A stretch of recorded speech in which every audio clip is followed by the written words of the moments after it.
Hi paper crafters, welcome to Kelly's Creative Stamping in the Stamping Studio. This is going to be the first in a multi-part series where on Tuesdays I come to you with a tip, a technique, an organization, something, but it's going to become YouTube Tuesday. So whether I add more after that on other days, I don't know, but for now I'm just going to take a tiny step and step into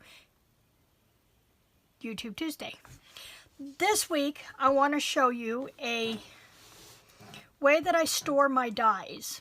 Now, we probably all have dies everywhere, cluttered into containers or whatever, still in the sleeves and the packages, not always getting them put back where they belong, that kind of thing. In fact, I'm guilty of that. I'm already missing one die from my layering squares, I do believe. So that was when I decided I needed to get something done. My tip is if you buy a stamp set that comes with a coordinating die, as Tiffany Spalding from the Scrap Rack says, keep things together that you will use together. So if you're going to use this stamp set, chances are you want to cut out the cup or the teapot or the flowers.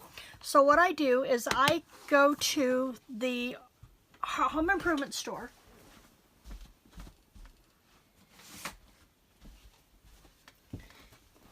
and I pick up these vent covers, and you're going to find them in the area where they have the ductwork, the grate covers, that kind of thing. I get mine at Menards. There's 3 to a pack for under $5, I think, under $6. And so I just take those, cut them down to size to fit into my stamp case with my stamps. Now the other thing that I do is you'll notice these are not our typical stamp cases. Whoops, that one's just like the other one. One of these things. There we go.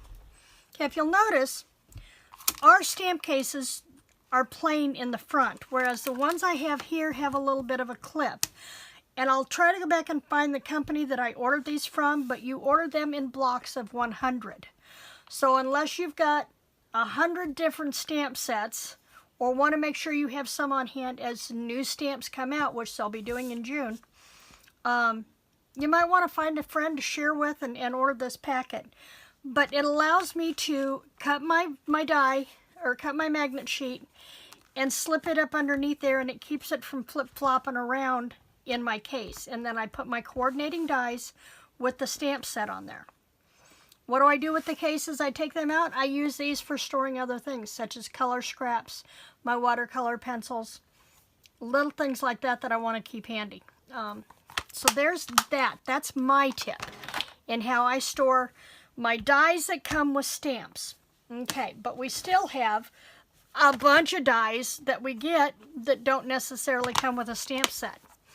So what I did was I found a video on YouTube. It was by a gal at Positively Papercraft, and she came up with, or she shared the idea, I don't think it was hers originally, but she shared the idea to make pockets out of the laminating sheets, Scotch laminating sheets.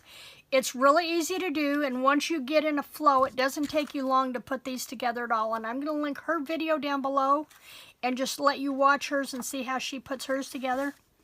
But then I cut a piece of that magnet from the vent cover, and I adhere it to a piece of just scrap cardboard or chipboard that I've got in the craft room. Add my label from it and stick them in there. Then I took my smallest scallop circle, I'll slide this back in, and I cut out a thumb spot in the front of each pocket. And then I've got a pocket that I can pull that out of. I've got a place I can get a hold of that. And if any of them do by chance come off of the magnet, they're secure in this pocket, and you don't have to worry about where they went. Okay, so most of our dies come in these little packets from Sizzix. So what do I do with those?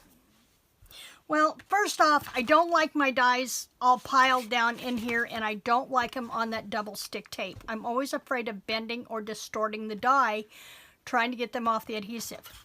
So that's why I go to these magnet sheets, and then I use these to store my stamp sets in from Paper Pumpkin. The neat thing about this, and I hope this isn't too close, but what I've done, one of the things about organization is you need to determine what type of an organizer you are. Do you like things in piles? Do you like things lined up on a shelf like books, like our stamp sets? I am a flipper, so I like to be able to flip through like in a file system and find what I'm looking for. So I took our, let's see, it was the die set that we had a couple of years ago that let us create file tabs. And I just did that on the top of a sheet of one of our 12 by 12 cardstocks. I don't think these are 8.5 by 11, and I don't have a measure with me at the moment, but I don't think, might be from an 8.5 by 11, not positive, I'll check. And then just cut the tab out, and then I used my Brother label machine to put up here. Now this lets me keep them separate, so I know instantly when I'm doing a project for Stampin' Up, I know whether it's a current stamp set, if it's a Christmas, because we know we have dies from other companies, and that lets me go to Christmas. Now, if it's a current die that is Christmas, it still goes behind the current tab, because that lets me know that those are ones I can work with. All my alphas are behind their own tab. All my shapes,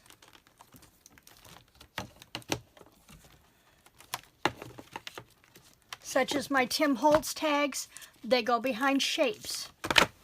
These were behind shapes, even though they've got numbers. I'm going to go after the tabs, and that's where I'm going to look. And that's the other thing. It doesn't matter what they are. Store them in a system where you can find them. You don't care whether your neighbor can find them or not. You need to know where you can put your fingers on them in a moment's notice so that you can speed your crafting process and spend more time creating and less time hunting for something. All of mine fit in a Tupperware container, and I don't know if you can see that very well. And I've got room to grow. I've got a 3-inch block of foam back here that helps keep them upright and keeps them from bending. So that's my Tuesday tip for this week. Find a way to organize your dies that you can find them and keep them all together, and know what you have, and then you'll be more apt to use them. Next week we're going to talk about embossing folders. I hope you'll come back. Please hit the subscribe button if you would like to if you'd like to see more of these. Also hit the like button if you like today's tip, and click the bell so that you will get notifications of when all my new videos upload. Also, coming up on Thursday will be the first installment of our Sweet journal project. It will be in 3 parts. Thursday I'll have a sample for you of what we're doing, as well as showing you how to put the cover together. Week 2 we will be adding our pages and talking about embellishments, and then week 3 we will be putting the journal completely together. When I do that video on Thursday, I will have a supply list in the description box below so that you'll know what you'll need from week to week. I will tell you right off the bat, you are going to want to have the items from Petal Promenade, and remember, if you go in and you order those through me, I will send you the pink rhinestone gems as a thank you for joining the class. So I hope to see you back here on Thursday. Have a creative week. Bye-bye.